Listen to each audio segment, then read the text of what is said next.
Recording is in progress. So let's see. So for advocacy, one of the things I wanted to start with is, oh, this might work too. I'll do it this way. Now I can actually see faces too. Is the National Association for the Education of Young Children's Code of Ethical Conduct. The National Association of Education of Young Children, for those of you that aren't aware, is an organization that studies early childhood. When they speak of early childhood, they're talking about children from prenatal all the way until 8 years old. In the state of California, we have segmented this a lot, but the National Association is the largest research body in the world that studies how young children learn and develop. So those of you that are working in early education, this is relevant to. Those of you also working in the K through 12 system, all the way up until 3rd grade, this is relevant to. And so they do work on terms of development of the appropriate practice, looking at curriculum. They look at professional standards and competencies. What do teachers need to know to be successful in their roles as teachers? They talk about what programs should look at like as a whole. They talk about advancing equity in early childhood. They are a huge advocacy body in themselves, and we can talk about that later in this meeting. But what I wanted to look at here is the Code of Ethical Conduct. The Code of Ethical Conduct is a code that guides our profession as educators. All professions have a code of ethical conduct, whether you're a lawyer, a doctor, or a nurse. And this is the code of ethical conduct that I fall back on whenever I'm dealing with a difficult task or any sort of work that I'm involving myself in. A couple of things that are interesting about the Code of Ethical Conduct is that it walks you through very specifically how to handle difficult situations. There's a lot of conflict. There might be a lot of differencing of opinions. And so this helps you walk through how are we going to deal with those difficult conversations as they arise in our field. And so with the ethical conduct, the other thing that's really interesting to me is that it's broken up into 4 main tiers. And this goes through what is our ethical conduct responsibility, because we work in a lot of different contexts. And what the National Association starts with is this idea that our first and foremost ethical responsibility is to children. It is not to your boss. It is not to your supervisor. It is not to your colleague. It is to the children that you are working with. And I hope that we can all kind of gather around that as a starting point for this conversation. Regardless of the work that you end up doing in the context that you are working in, our ethical responsibility is always primarily to the children. You can look at the children in the state of California, but also we're going to look at this in a kind of a larger context as well. And so as we're making decisions, this is the part that kind of guides me back to my decision-making process. But then our second ethical responsibility is to the families, right? And this makes sense. We know that children learn and develop within the context of family. We also know that by supporting families, we make a huge difference and impact on the lives of the children themselves. And so again, when we're looking at best practice, we're making decisions within our classroom, we're making decisions within our program that will be affecting children and families, understanding that our ethical responsibility is not to ourselves or to our programs, but it is to what works best for the families that we're working with. For myself, I was a private childcare provider for many years, and so this became really important to me as we're making difficult decisions on how to run a business that actually would support my family and our well-being, but then always understanding that our ethical responsibility was actually back to the families themselves.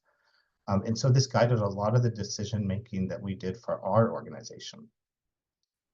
Then our third ethical responsibility is to our colleagues. In order to make all of this work, we have an ethical responsibility to those that we will be working directly with. This is directly and indirectly, and so this might be the work that people that we don't always work with, but also understanding that they have an ethical responsibility to the children and families. And so as we're working, we have an ethical responsibility to uphold best practice as we're working together in partnership to get these things done. This is critically important because a lot of us are working for different organizations that have different purviews. We have different powers that we have in terms of our decision-making, but understanding that we do have an ethical responsibility to those colleagues. Those of us that are able to maintain that ethical responsibility, the idea is that we can then fulfill our duties to the children and families right in California. And so this part's really big, but the part that I really want to hit on today is, and this is what's interesting to me for the Code of Ethical Conduct, The National Association believes that we have an ethical responsibility to the community and society at large. Now, this is a much bigger role. And when I was getting prepared to do this, it was my understanding that we were going to have a lot of students here that are early on in their careers, getting ready to look at, well, what does it mean to be a teacher? And as you're preparing to become a teacher, a lot of what you're focusing on is things like curriculum development. How do I meet the needs of children? How do we handle difficult situations in classrooms? How do we interact with families? How do school boards work? How do we navigate what it means to be a professional within this field? But at the same time, what the National Association is suggesting is that we have an ethical responsibility, not just to our children, not just to our classrooms, not just to the families, but to do the greater good for children outside of our classrooms, to do the greater good for the families within our communities, the families within our society. And this takes on a much different kind of viewpoint in terms of what it is to be a teacher. It is a huge responsibility and a huge opportunity for us. And so the point that I want to kind of get to is, well, why would the National Association of Early Childhood Educators suggest that teachers themselves have an ethical responsibility outside of the classroom? And so for this, I do want to turn it over to the group that is attending today to hear some of your guys' voices.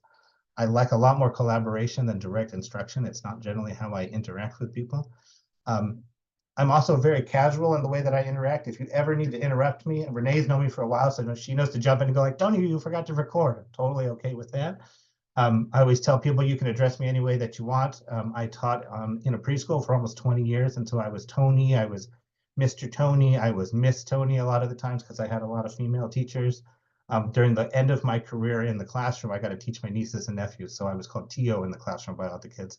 A little weird if you call me Tio, but you can call me just about anything else, but feel free to jump in any way that you want. But I do want to hear from you guys. Any ideas on why the National Association and the research they've conducted would suggest that teachers and anyone involved in education has a responsibility to the greater society and communities in which they work in? Why would they put that sort of responsibility on us? So what are your guys' thoughts? Go ahead, Monica. I'll jump right in there. My name is Monica, and I am a high school teacher, but I work with the students who are interested in pursuing the teaching profession. So I'm making our homegrown teachers in my high school. And I tell them all the time, other than me just wanting to create better humans, for my own classroom, that's what we're doing for society, for our community. I tell them all the time, they're going to go back into our community and they're going to be the coaches of our next generation. They're going to be the doctors to our next generation. They're going to be just the citizens of our community that are welcoming to new children who are playing in the playground. So yeah, we have a responsibility to our community. We have a responsibility to society. And as teachers, we're just nurturers. I mean, that's just in our genes. It's just who we are. If we are not teachers, I tell them this all the time. If I'm not a teacher, I'm not really quite sure what I am. So I think that we are the perfect people to guide society to just becoming better humans. Fantastic, Monica. So I'm jotting down notes below here because I'm not ignoring you, because I think that you hit on a couple really critical points there. But I do want to open up the floor to other people in the room too. Anyone else have some ideas about why we have a responsibility, an ethical responsibility outside of the classroom to society at large? What are other thoughts on the topic?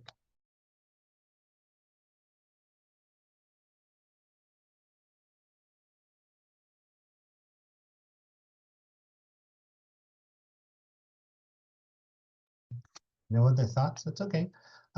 It's early in the morning. Oh, go ahead, Stephanie. Thank you.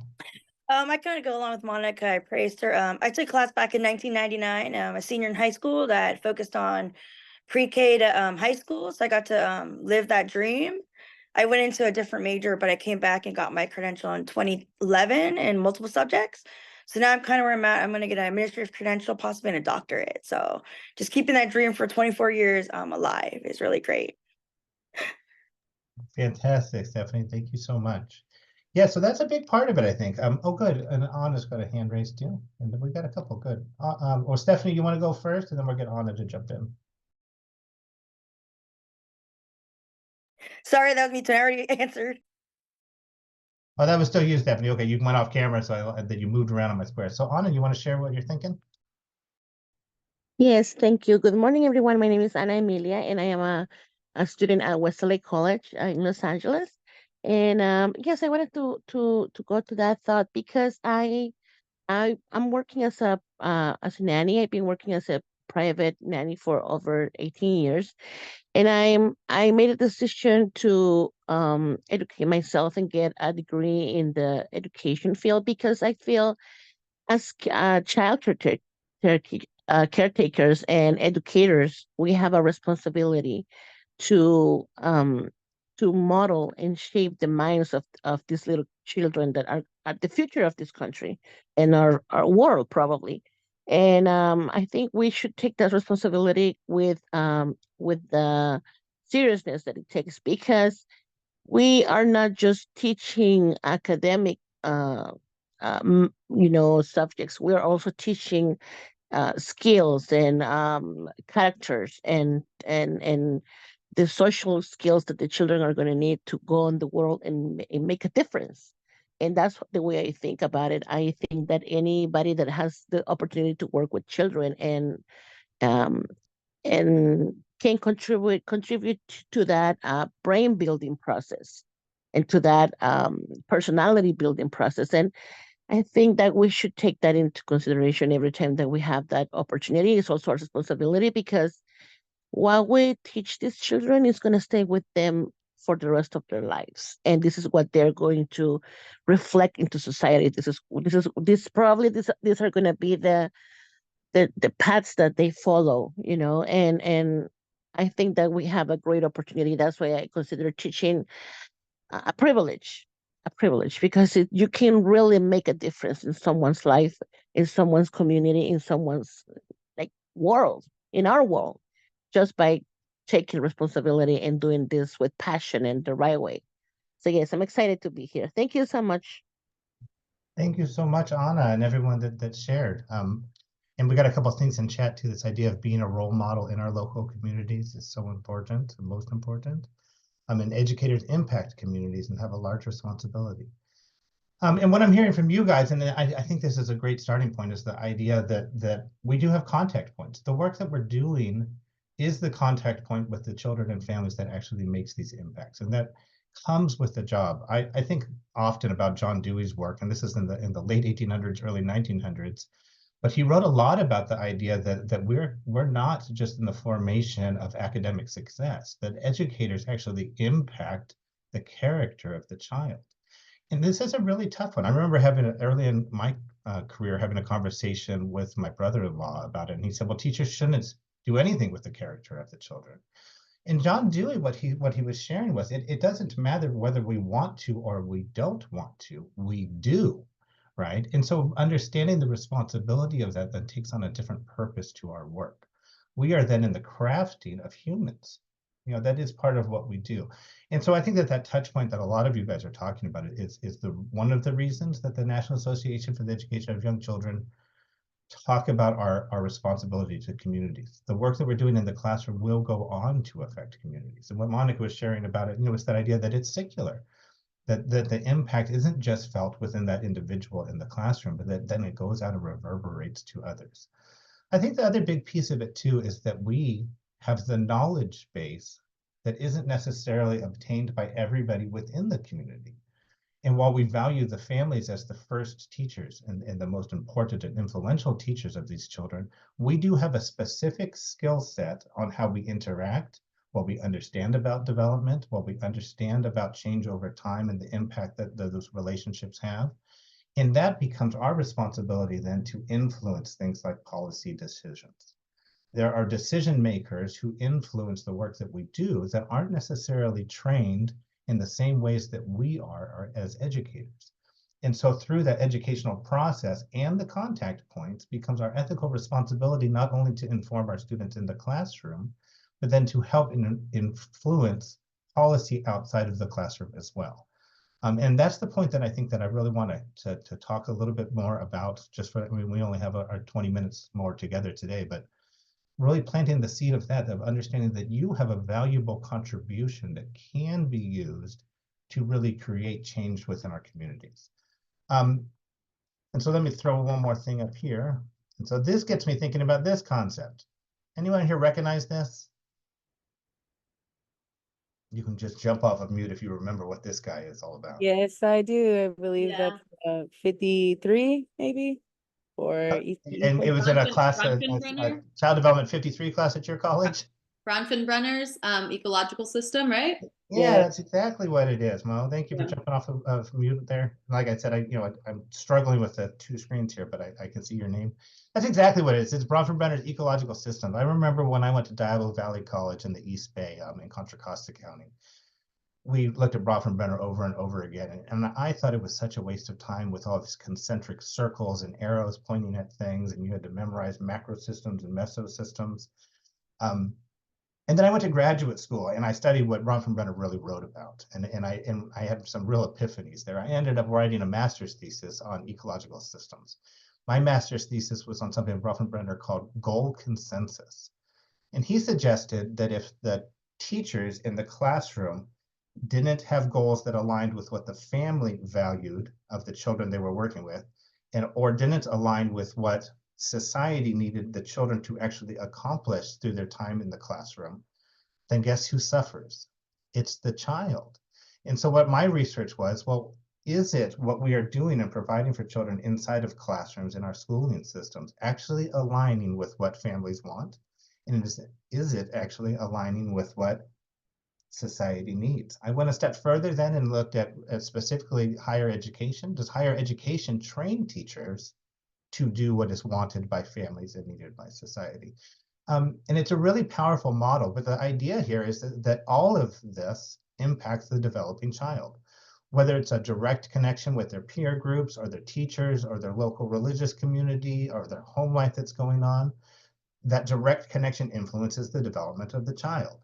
Outside of things that interact directly with the child also influence the developing child. So when we look at things like the role that mass media plays, the role that, maybe it's your parents' job and the healthcare that's provided for them plays, all of this actually ends up impacting the child, right? And so when we talk about advocacy, some of these things can seem so lofty and overwhelming that we become swamped down and frustrated about making an impact. But what this ecological perspective allows us to do is we can play our role. We have many opportunities to play that role. And it might look like directly influencing two children who are arguing over the color of their skin and who can play with who on a playground, but it also might look like influencing, well, what does mass media, what are they allowed to show during their commercials during children's television time? Right? And so our advocacy roles has many impact points that we actually can create change. And so one of the examples I like to use is the concept of childhood obesity. Childhood obesity began skyrocketing through the late 1970s, throughout the early 90s, and it's been on a continual trajectory upwards until about 2012, when we actually finally negated the curve spiraling out of control upwards and have made some impact to lower that curve. The past couple of years haven't been that good, to be honest, in terms of what the research is showing right now. But around 2010, 2012, we started seeing a downward trend in childhood obesity. That was one of those things that just seemed like this out of control spiral that we weren't going to be able to get a grasp on. And so what I want to ask from you guys, trying to use an ecological perspective, what were some of the causations of childhood obesity? And so what I'm going to ask is that you just throw some ideas into chat. What was the impetus? What was the driving force between childhood obesity getting out of control over those 30 years? And I want to see if you guys have any ideas. You can throw into chat,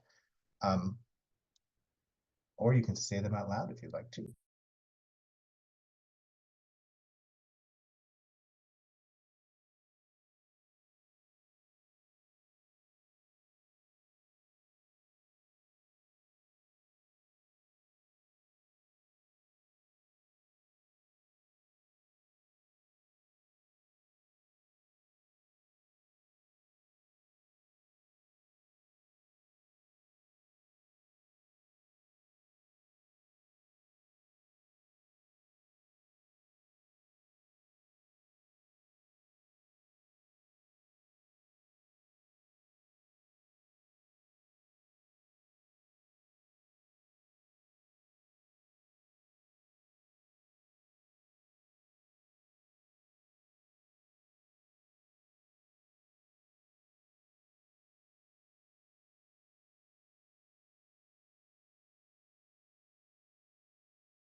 Okay, let's see what we got.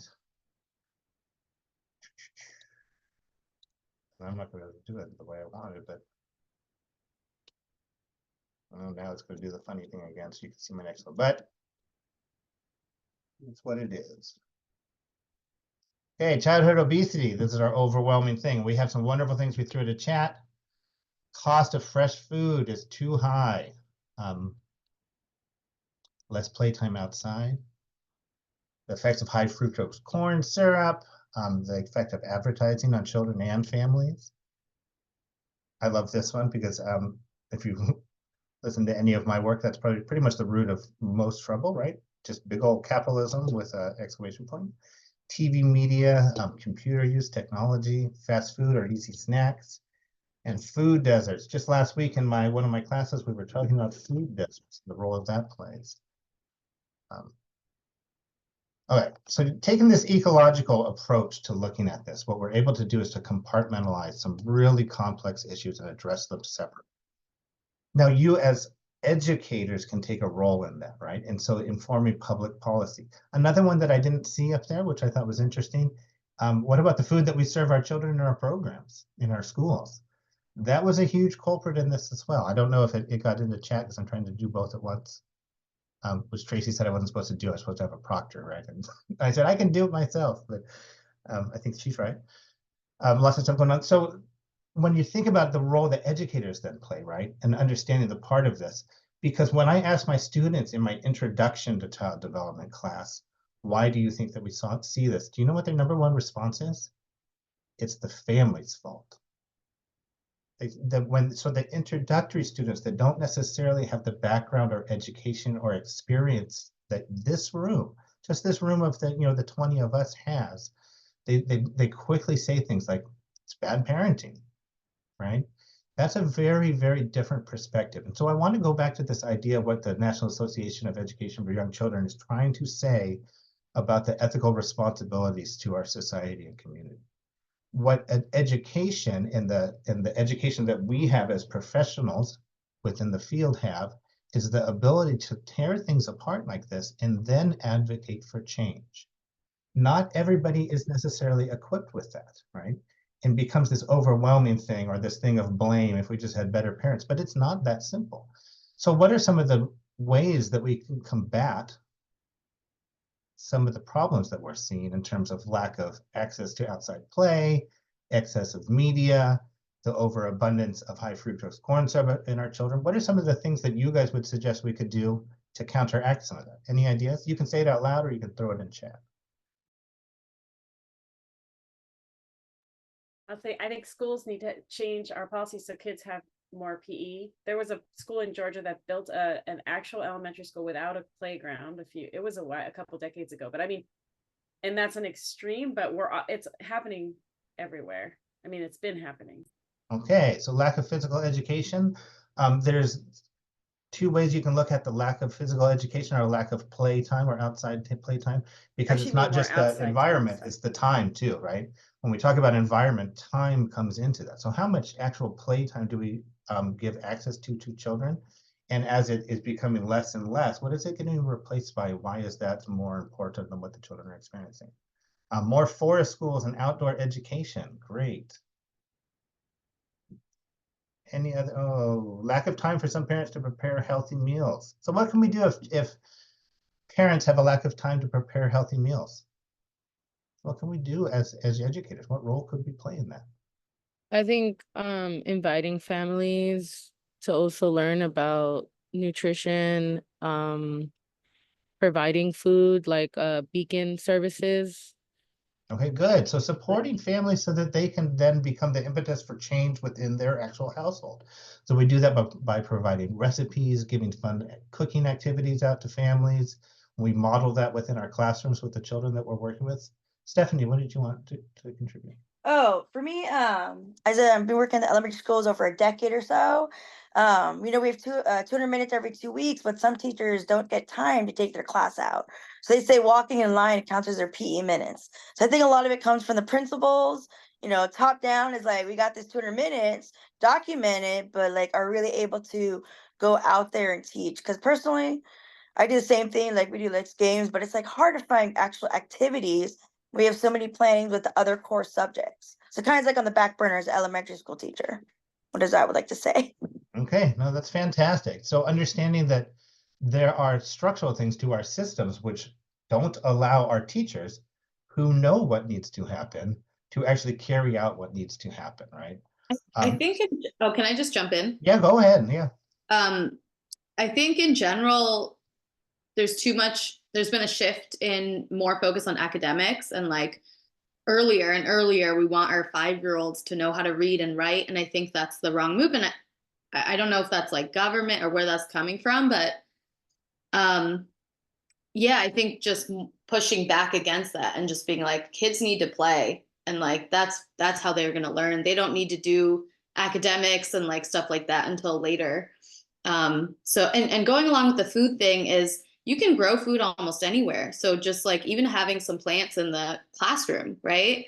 You can teach the kids how to grow, or there are some urban farms, like just trying to, and people, I used to volunteer on urban farms. So like people are willing to share that kind of information and have you volunteer, or, you know, just give seeds away. And yeah, so I don't want to talk too much. Yeah, no, that's great. Those are fantastic ideas. And the understanding. So one of the things I did hear you say is the press for academics, and then where is that coming from? And you and then you said government.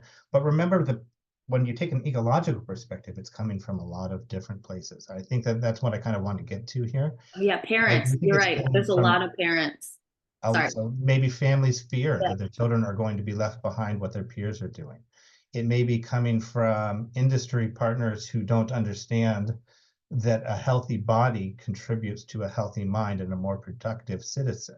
It may be coming from a government that fears that a test score on a specific exit exam is more important than a healthy spiritual, emotional ability to contribute to society, right?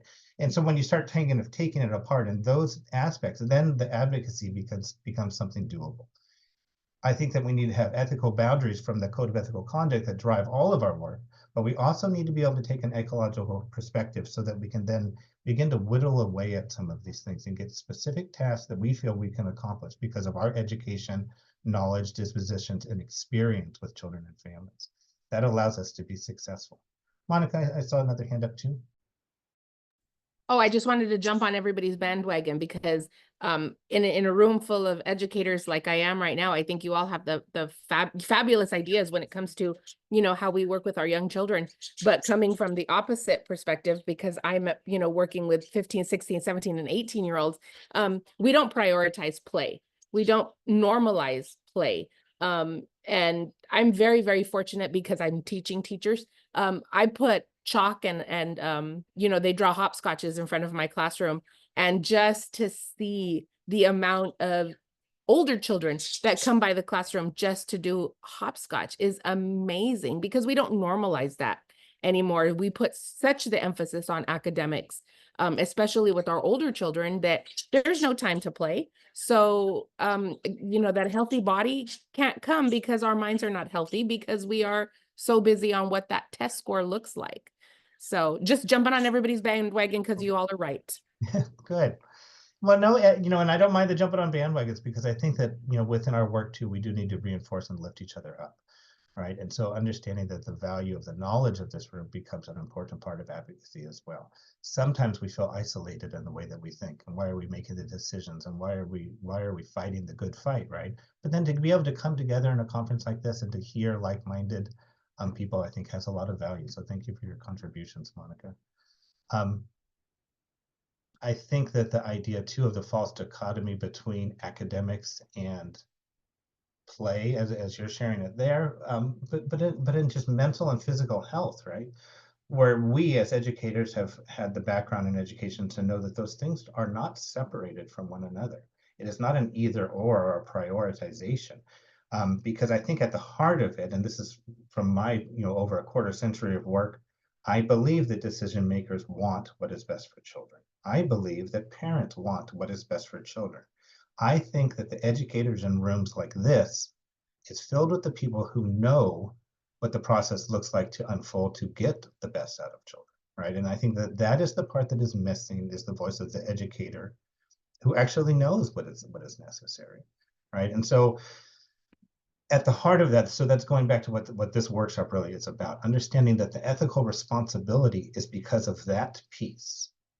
It is not out of a lack of society wanting them to be successful in life. It's about them not understanding necessarily what the process of unfolding looks like. And so it becomes our ethical responsibility, because of our education and experience and contact points with children and families, to do that work. It's not something that you can put off or say that compartmentalize and say, this isn't going to be what I'm going to be as a teacher. It actually is ingrained in what we do. And so, like Monica was sharing at the beginning, if I wasn't a teacher, I don't know what I am. I want you to really to be able to shape that vision of, what does a teacher mean? It is an ethical responsibility, not just to the child that you're interacting and having a conversation with. It's not just to your classroom, but it is a bigger idea. And so, when I was preparing my talk about this, I just wanted to be really upfront, particularly of those of you that are getting ready to go into the field. Understand that advocacy work is tied into what it is that we do. And so that kind of brings me just to my last part of this conversation. This is something that I've been diving into for many years. I am in teacher preparation and higher education. And so I do a lot of work along this line. But the idea of, here's something we're working on in the state of California. We've got a teacher shortage. Has anybody heard this? Hopefully, I imagine some people in this room have talked about the teacher shortage. And so, like we did with childhood obesity, I want to start with the causality. I think it's important to be able to name, well, where is this coming from? What is causing this? Like we talked about high fructose corn syrup, then we can then combat it with our advocacy efforts. It's because of the lack of parents' ability to, or knowledge to prepare healthy foods for their children, then we know how to deal with that. If we're able to identify some of our concerns about why there is a teacher shortage in the state of California or elsewhere, because it isn't just isolated to the state of California. So I'd like to hear in chat again, why do we have this teacher shortage? What is going on?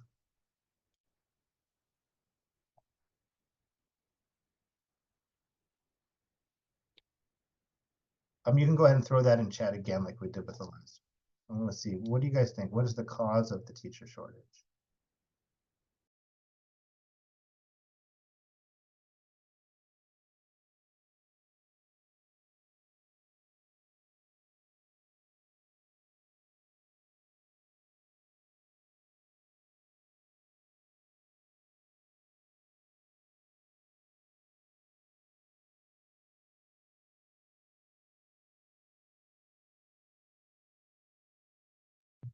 We've got one person in chat. Two, here comes some more.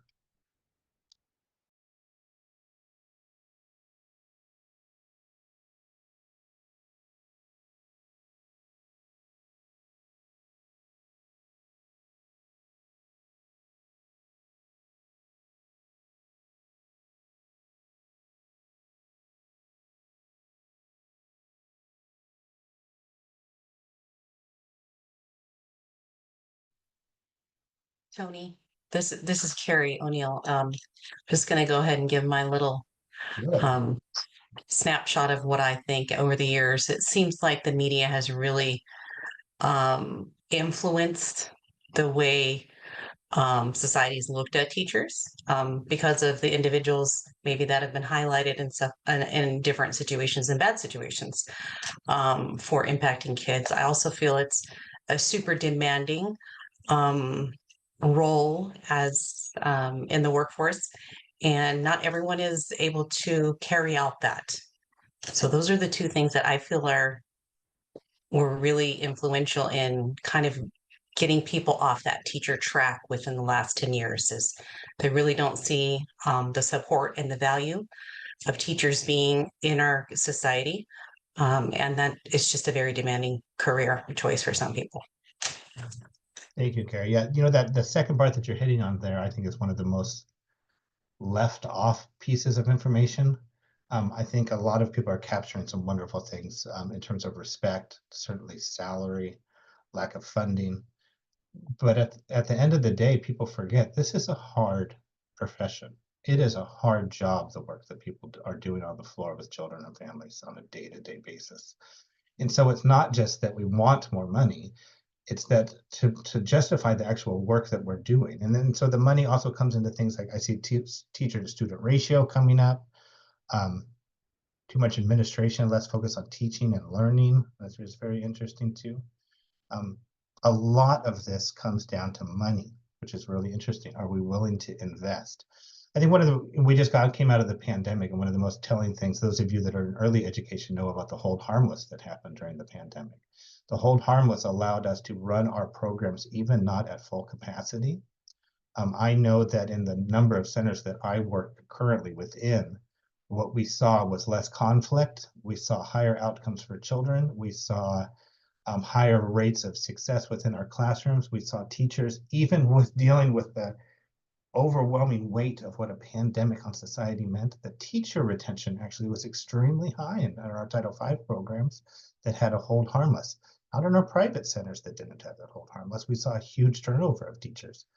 But what it was is that we were willing to invest money for a short period of time, and the outcomes for children, families, and teachers, and society, if you want to talk about it in terms of that idea of, what was the term they used?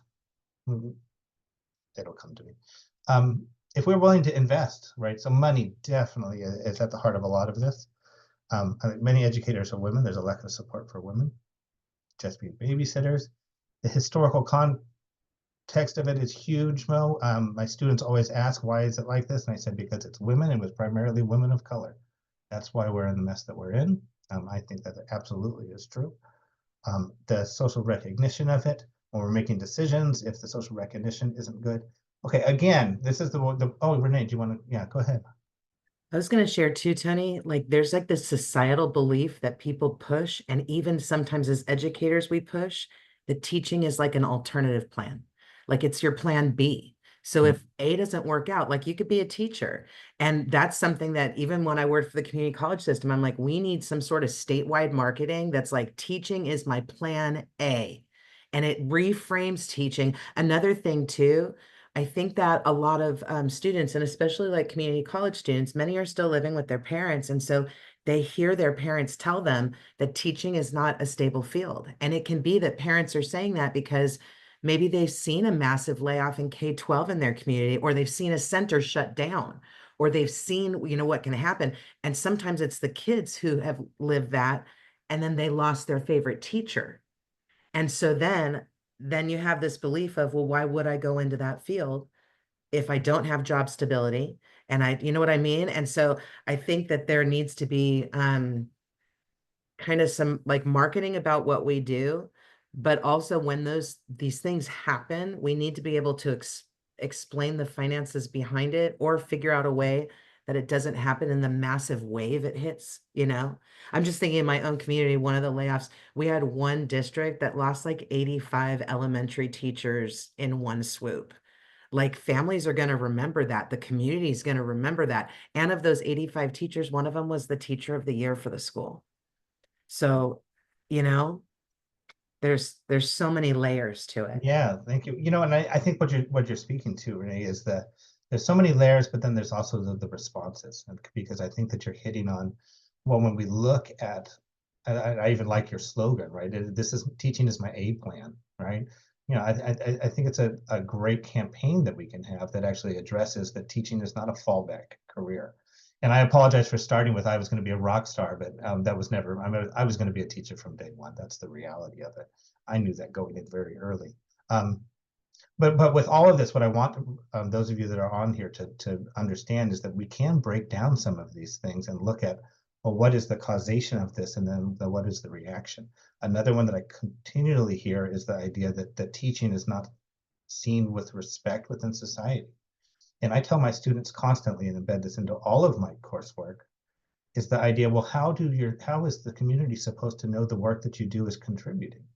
What effort do you put in to demonstrate your competence out into the public?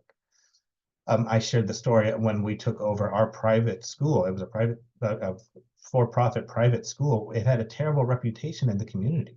It had low enrollment. People just saw it as a daycare. It was a babysitting service. And when we got in there, we transformed what we were doing. We were doing wonderful things with those children and families, but still nobody knew until I had the opportunity to do some work with the teachers in Reggio Emilia. And it was up late one night, we were having wine and discussing it. And somebody at the conference said, "You are so lucky that you're so well respected." And she said, "Stop." She said, "Luck had nothing to do with what happened in Reggio. We took to the streets with what we were doing with the children and families in that community. And we took to the streets for many years before people came to us and said, look at what they're doing." And I went back to my school and said, let's get out there. Let's get out in the open. We went to farmers markets. We went to, meetings out in the public, and then I started going to the colleges and saying, look at the work we are accomplishing. And then the next thing I knew, the colleges are going, did you hear about what Tony's doing over there? Right. And so now we're getting published in magazines and getting all this information, and people are offering to buy these schools, but nobody is going to. And I tell my students very clearly, there is not a knight in shining armor that is going to walk into your second grade classroom and go, here is the money and the recognition.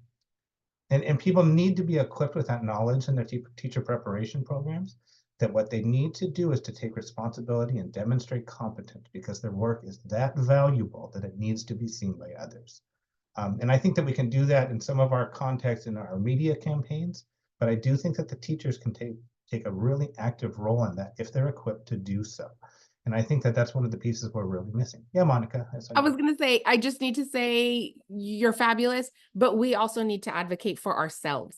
Because nobody is going to lift us up. Like you said, no knight in shining armor is coming, but we can be each other's knight in shining armor.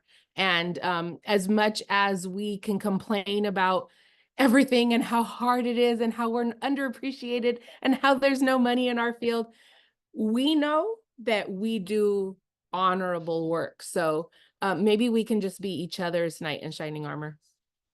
Because I do believe that change can happen, or I wouldn't be, spending my time doing all of this, right? Because I absolutely do, but that needs to be us. It needs to be us that does it, right? And I'll be there side by side with each of you to support the field, because I think that change can happen. I think that things like lack of respect and the visibility about what an actual teacher does has taken a hit, like Carrie was saying, from the media. And it's going to take us to turn that around and to really understand the differences. I think that we do it on a day-to-day basis. I think we have families that spend their lives returning to us to say, thank you, you've really transformed. But those stories aren't always public knowledge, right? That's a very personal relationship we had with someone who was maybe going through a hard time, or a child that didn't know how to navigate special education, or a family that didn't know how to receive services. We don't go and necessarily blast all of that. But we do need to make the learning really visible about what it is that we're actually accomplishing in the lives that we're affecting in our program. I do not think that the public has any idea about the important work that we do. And so as you're thinking about advocacy, I do want to just kind of leave with this. I want you to hold on to your whys. Take an ecological perspective about why it is that you want to be doing this, and then what is actually impacting it, so that the weight doesn't feel like something that you can't accomplish. I do believe that we can continue to push forward with our profession, that we can make leaps and bounds in terms of the outcomes that we can have, not just for the children, not for the families, but for society, to really change around the perspective that they have of education.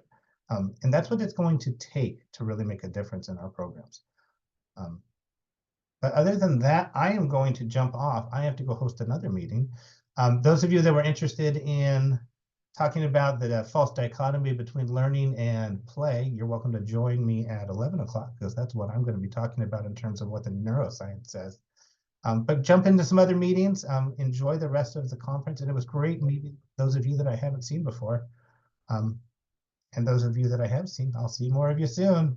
Thank you so much. Bye-bye, guys.